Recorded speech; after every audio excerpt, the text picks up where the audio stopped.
Praise lord. దేవాతి దేవునికి వందనాలు. ప్రభు నామమున మీ అందరికీ నా ప్రత్యేకమైన వందనాలు, శుభాలు తెలియచేస్తున్నాను.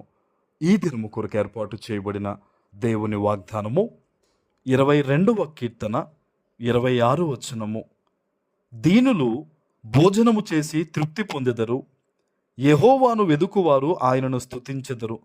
మీ హృదయములు తెప్పరిల్లి నిత్యము బ్రతుకును. దేవుని నామానికి మహిమ కలుగునుగాక. ఈ ఉదయకాల సమయంలో సర్వ సృష్టికర్త అయిన నీ తండ్రి గొప్ప వాగ్దానాన్ని నీకు అందిస్తూ ఉన్నారు. ఆమెన్. ఆయన అంటూ ఉన్నారు, భోజనము చేసి తృప్తి పొందెదరు అని. ఈరోజు కొంతమంది జీవితంలో తృప్తి లేదు, సరైన ఆహారం కూడా తీసుకోలేని పరిస్థితుల్లో వేదనకరమైన స్థితిగతులు గుండా వెళుతూ నలగొట్టబడుతున్న వారు అనేక మంది ఉన్నారు. ఈ ఉదయకాల సమయంలో దేవుడు అట్టివారితో చెప్తూ ఉన్నారు, నీకు తృప్తి కలగబోతుంది. ఆమెన్. ఏ విషయములో నీవు భయభాంతులతో ఉంటున్నావో, ఏ విషయములో నీవు ఇబ్బందులు అనుభవిస్తూ ఉన్నావో, ఇదిగో ప్రభు ఈ దినము వాటన్నిటి నుంచి నిన్ను బయటకు తీసుకురాబోతూ ఉన్నారు. గొప్పగా నీవు తృప్తి పొంది సంతోషకరంగా దేవుని సన్నిధిలో నీవు సాక్ష్యము చెప్పబోతూ ఉన్నావు. ఆమెన్. ఇది దేవుడిస్తున్న వాగ్దానం. ఇది ఆయన అంటున్నారు, చూడండి, యెహోవాను వెదుకువారు ఆయనను స్తుతించెదరు.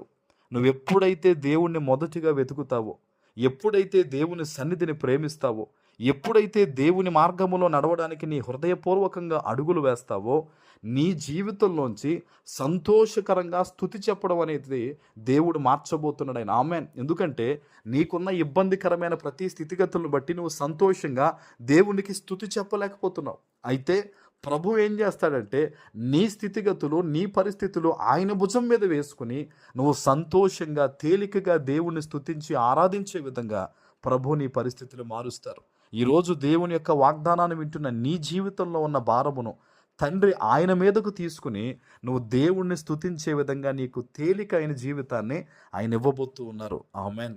మీ హృదయములు తెప్పరిల్లి నిత్యము బ్రతుకునంట. హల్లెలూయా. నీ హృదయము బ్రతకబోతూ ఉంది. చాలామంది చెప్తారు, నా హృదయం బాగాలేదండి, నా జీవితమే బాగాలేదండి, నా బ్రతుకు బాగాలేదని చెప్తారు. అవునా? ఈరోజు ప్రభు ఏం చెప్తున్నాడు తెలుసా? నీ హృదయము తెప్పరిల్లబోతుంది. అంటే తృప్తినివ్వబోతున్నాడు దేవుడు నీ జీవితంలో. బహుశా నీ బిడ్డల విషయంలో నువ్వు బాధపడుతూ ఉన్నావేమో, బహుశా ఆరోగ్య విషయంలో నీకు తృప్తి లేదేమో, బహుశా నీ కుటుంబంలో ఉన్న పరిస్థితులను బట్టి, లేకపోతే భవిష్యత్తు గురించి బట్టి నీ హృదయం అంతా గందరగోళంగా ఉందేమో. దేవుడు చెప్తున్నాడు, నీ హృదయము తెప్పరిల్లబోతూ ఉంది. హల్లెలూయా. నీ హృదయము తెప్పరిల్లి దేవుని సన్నిధిలో నువ్వు బ్రతకబోతూ ఉన్నావు. ఇప్పటి వరకు కూడా ప్రార్థన చేద్దామంటే సంతోషం లేక, సన్నిధికి వెళ్దామంటే సంతోషం లేక, ఉన్న పరిస్థితులను బట్టి బెదురుగా భయంగా దేవుడు ఎప్పటికైనా చేయకపోతాడా అనుకుంటూ నువ్వు అటువైపు అడుగులు వేస్తున్నావు దేవుని వైపు. కానీ ప్రభు ఏం చేయబోతున్నాడంటే, నీ హృదయానికి ఆయన గొప్ప నెమ్మదిచ్చి నిన్ను బ్రతికించి తన సాక్షిగా నిన్ను నిలబెట్టుకోబోతున్నాడు. ఆమెన్.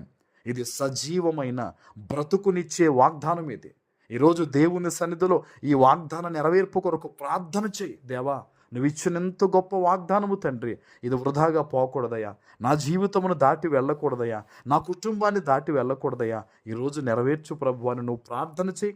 ఈరోజే ఈ వాగ్దానము నీ జీవితంలో నెరవేరుతుంది. ఆమెన్. ప్రార్థన చేసుకుందాం.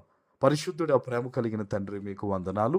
ఈ ఉదయకాల సమయంలో మీరు ఇచ్చిన గొప్ప వాగ్దానము ప్రతి బిడ్డ జీవితంలో నెరవేర్చి స్థిరపరచమని యేసు నామమున ప్రార్థిస్తున్నాను తండ్రి. ఆమెన్.